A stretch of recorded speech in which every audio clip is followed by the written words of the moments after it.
Hello everyone, I'm your host, Roman Garcia from NerdSport, and welcome to Creating a Culture of Innovation. We're here to highlight up-and-coming and growing businesses that want to show off their culture and what makes them stand out with technology. Our goal is to educate our audience about having a strong IT and cybersecurity infrastructure and showing how other businesses are leveraging technology in order to succeed. NerdSport is an award-winning managed service provider that's been helping businesses in the US and around the world with managed IT, consulting, and cloud solutions for almost 20 years. If you found what we talked about in today's episode valuable and are looking to advance your business's technology strategy, we can offer you a free IT consultation where we examine your technology, cybersecurity, and compliance so that we can take care of your IT and you can focus on the growth of your business. If you would like to be a guest on our podcast, you can apply at cacoi.nerdsport.com/podcast. And to learn how NerdSport can help you succeed with technology, visit us at nerdsport.com. All right, enjoy the show.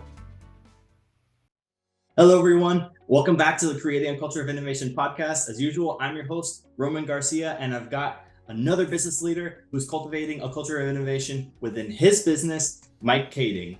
Mike is the CEO of Norhart, which is a real estate developing firm that is transforming the way apartments are built and managed by incorporating revolutionary technologies and efficiencies that lead to higher quality and cost-effective projects. So first of all, thanks for coming on, Mike. Welcome to the show, and how are you doing today? Well, thanks for having me. I'm doing great. Glad to hear. Great to have you, Mike. I'll be honest, I'm really fascinated by what you and your team are trying to accomplish. And here we welcome any and all kinds of industry disruptors, as we like to call them. So let's get right into it. So Mike, Tell me and the audience a little bit about your business's mission statement. What does Norhart do for businesses around you to help them succeed? Yeah, at the heart, we design, build, and rent apartments. And our focus really is driving down the cost of housing. We're already driving it down by about 20 to 30% in our own markets, but we think we can achieve a 50% reduction in cost. Imagine what that means someday. That means someday your rent could be half, or your mortgage payment could be half. And in a world where rents and housing prices are going up faster than incomes, I think it's a really important mission for us to achieve. Right, definitely. And is what we were talking about right before the show, that I think like in terms of the market right now, that it's definitely asking for someone more of that affordable housing right now. That I know a lot of people are hurting for that kind of like rent forgiveness and stuff like that. And glad to see. It's always so nice to see someone like that on the forefront looking out for the little guy. I kind of want to go a little bit into what made you want to start Norhart, and did you have any inspirational figures that led you to start it? Yeah, my parents originally started the business. So I was young. I remember us for family outings going out to the local hardware store, which was like a half an hour drive. And each one of us kids has 2 carts packed to the brim of materials. And we drove out and we built really small buildings at the time. But then as I grew up and went off to college, I didn't want anything to do with the family business. And the reason that is I didn't want people to think it was given to me. Right? Even though it was a small business at the time, I just didn't want that. But eventually I worked past my own ego and realized that deep down what I really wanted to do was make some kind of meaningful, positive impact on the world. And when I looked at the opportunity in front of us, I realized I could take this small business and grow it to something much larger that had that kind of worldwide impact. And so that was the start of it. And then my dad and I were together for the first a little while, but it wasn't much later that my dad unexpectedly passed away. And overnight, I lost this figure in my life, and I was leading this business, right? And if I'm really honest, I didn't really know what I was doing. But I think looking back, that was sort of the magic, because we started questioning everything in this industry. And there was nobody to tell us no. And so that was sort of the gem and the start of making the impact we're making today. That's awesome. That especially like obviously it like give you like the drive to make sure that mission succeeds. Yeah, very true. That was great to learn a little bit about your past, and now I want to learn a little bit about how you guys are adapting to ways you are now. What are some of the things your business values most in regards to serving your clients? And in the past couple of years, especially with technology and how that's been innovating, how did you overcome all those challenges? Well, there have been so many challenges. At the end of the day, what we're valuing as far as how it impacts the customers, there's really three core strategies we focus on. The first is our culture, it's our people. And if you get that right, like literally finding world-class, top of tier talent, a lot of other stuff comes into play. The second is disrupting the construction industry. So it's driving down those costs in a way that others have not done, because that positively impacts the customer. And the last one's delighting residents. When we think about lower costs, we often think lower quality. Well, that's not the case for us. Some of our properties are the very nicest in the state, and we are pouring a lot of time and attention into elevating that experience for our customers. But over the past few years, we've run into a bunch of challenges, and so I guess I'll give you one specifically related to COVID. COVID kicked off, and we had our next project lined up. We do them continuously, and the bank was about to close on financing. About a week or two before closing was about to happen, the bank, and this is one of the larger banks in the United States, said, we're stopping all construction lending. I don't care if you're a good lender, bad lender, or borrower. I don't care if the project's good or bad.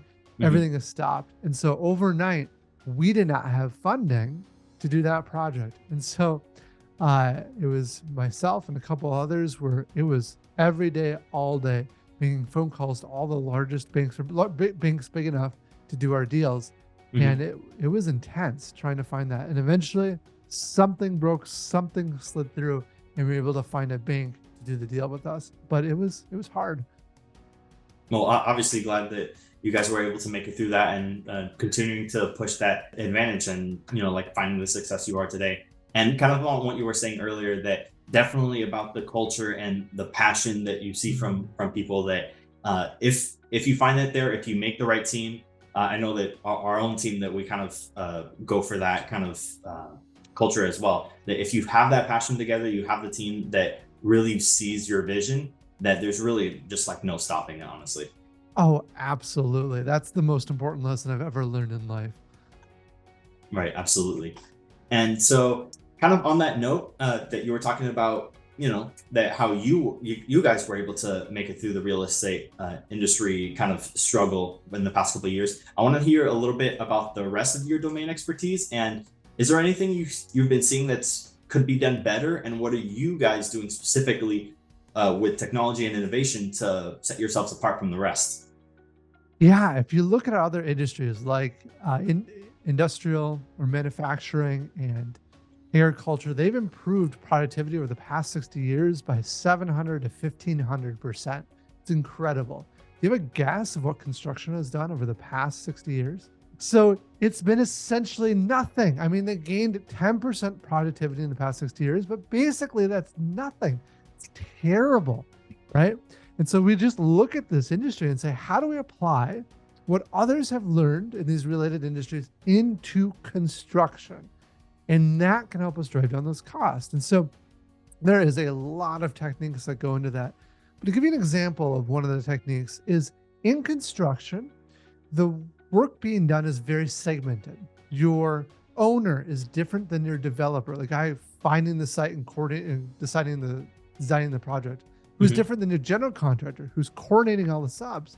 And the subcontractors are the ones doing the work, the plumbers, electricians, HVAC. It's even more segmented than that. But what happens then is you get systems that are not functioning super well. Imagine if construction were to produce cars, you'd have someone installing the windshield who would be a different company than one installing the window, or the door, and a different company installing the tires. And the tire company would be like, sorry, this week got busy at another job, can't make it out there. And you're just stuck. You're waiting on the tire company to get out there. Then they come the following week and they get upset because they only can work on one tire at a time, rather they want to work on 100 at a time. And so one of the things we did was just bring all of the work in-house, and it helped us solve some of those inefficiencies. But there are literally dozens, if not hundreds, of those kinds of techniques that we've done to make an impact in this industry. Right. I actually have a tiny bit of experience that when I was in college for a couple months that I went to go work for my godfather, and he has like an HVAC company. And Mm. yeah, like I at first when I got there, I didn't really understand how it worked. That we were working on like setting up the ventilation and everything like that, but that I didn't realize that everyone else that was there in the building, like setting up like the electricity and things like that, I didn't realize it wasn't part of all the same company at the time. Yeah. Obviously, now a lot more knowledgeable on that, but that I didn't really realize that's what went into it. So basically, that you guys are able to like make sure that all the parts of the team like mesh together and are on the same page, essentially. Yeah. In fact, they're all of our own staff, right? So the plumbers are our own staff, the developers are our own staff, the whole gamut. Mhm. All right, well, that's cool. In terms of, is there any kind of like interesting technology that goes into it, like making sure, or like any type of like building techniques or anything that you guys are using? Yeah, one of the techniques that's really powerful is we've taken the concept of the assembly line into construction. And so typically construction workers are like, no, that's not going to help us at all. Like our work is unique and special and what have you, but it turns out it does. And the way we do it is instead of moving the product past the workers, we move the workers through the building. So we take the building, break it into smaller batches. We can think of it like Hmm. apartment units. And every 5 hours right now, the plumbers move to the next unit, and then the next unit, next unit. The Mm, electricians behind them okay. follow right through that every 5 hours. And so we're on this cadence right now that every 5 hours, another apartment unit is complete. At Hmm. Toyota, they've reduced that down to 55 seconds, and I think we can get closer to that point. But right now, that's really an unheard of concept within construction. It's weird because like you're describing it, and like once I finally got it, like it sounds so simple, Yeah. but I'm sure putting it into practice is like a whole nother level. The ideas are simple. The execution is horrendously challenging. And you can't even really do that effectively until you've got the first strategy taken care of and having things in house. Right, for sure. And yeah, like especially with like like I know we're seeing a lot of like efficiency and AI trying to go around right now.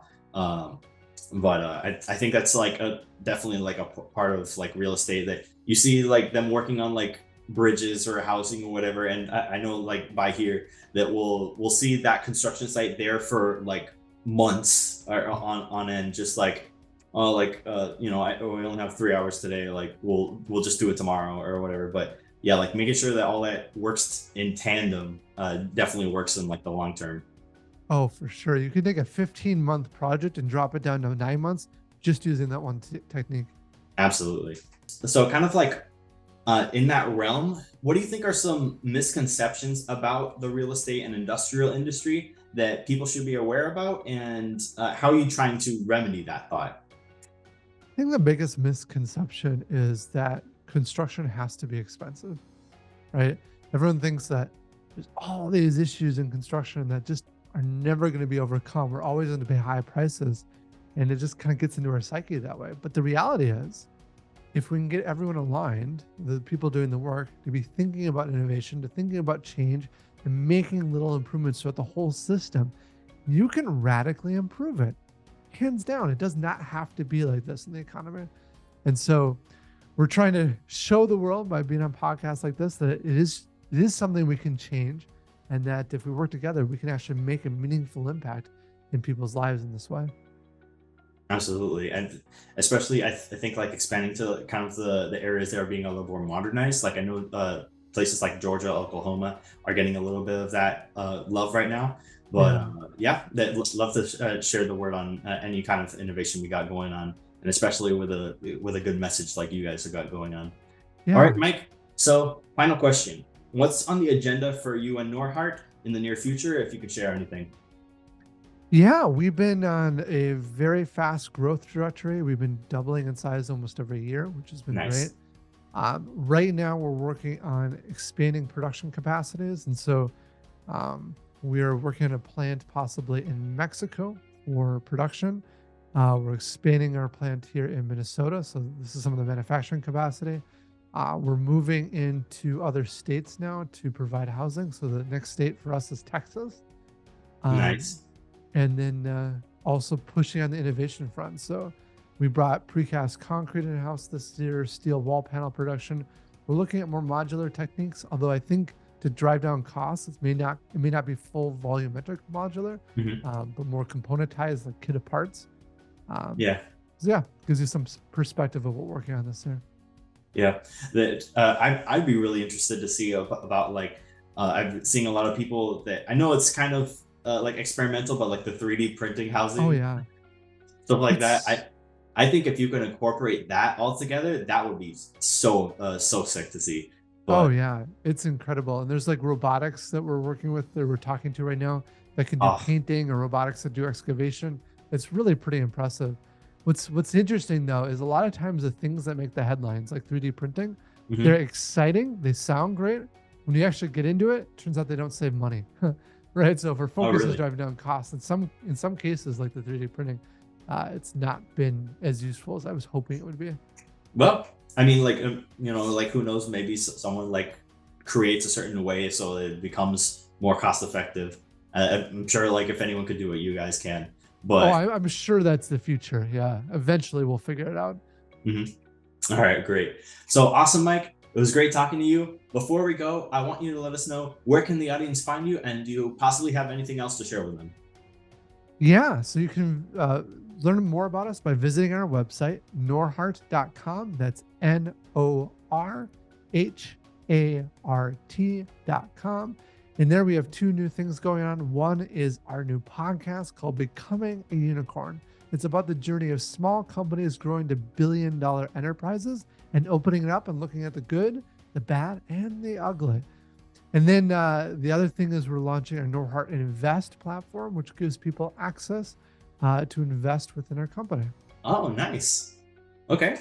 Well, all right. You heard him. Go check out their website. Go check out their podcast, Becoming a Unicorn. I'll make sure to include that as well. And of course, drop a like and a follow on LinkedIn as well. As you can see, he's got his whole beautiful setup ready. I'm a little envious, but I'm working on it myself. At least got like some lights and stuff going on here. So again, Mike Kaeding from Norhart, everyone, thank you so much for stopping by, and thank you for creating a culture of innovation within your business, and we'll see you all next time. All right, bye. Hi, Roman here. Thank you so much for listening to today's episode of Creating a Culture of Innovation. If you would like to be a guest on our podcast, you can apply at cacoi.nerdsupport.com/podcast. Did you find what we talked about today valuable? Please give it a like and share it on social media. Or if you know someone that would be a great guest, tag them and make sure to include the hashtag Creating a Culture of Innovation. We'd love to bring on a diverse group of guests. Since we're regularly putting out new content, subscribe and make sure you don't miss any episodes. Your thumbs up, ratings, and reviews go a long way to help promote the show, and it'd mean a lot to me and my team. Want to learn more about Nerd Support and how we can help you succeed with technology? Visit our website at nerdsupport.com or follow us on LinkedIn, Facebook, Twitter, or Instagram at Nerd Support. Thanks for listening in, and we hope you'll stop by next time.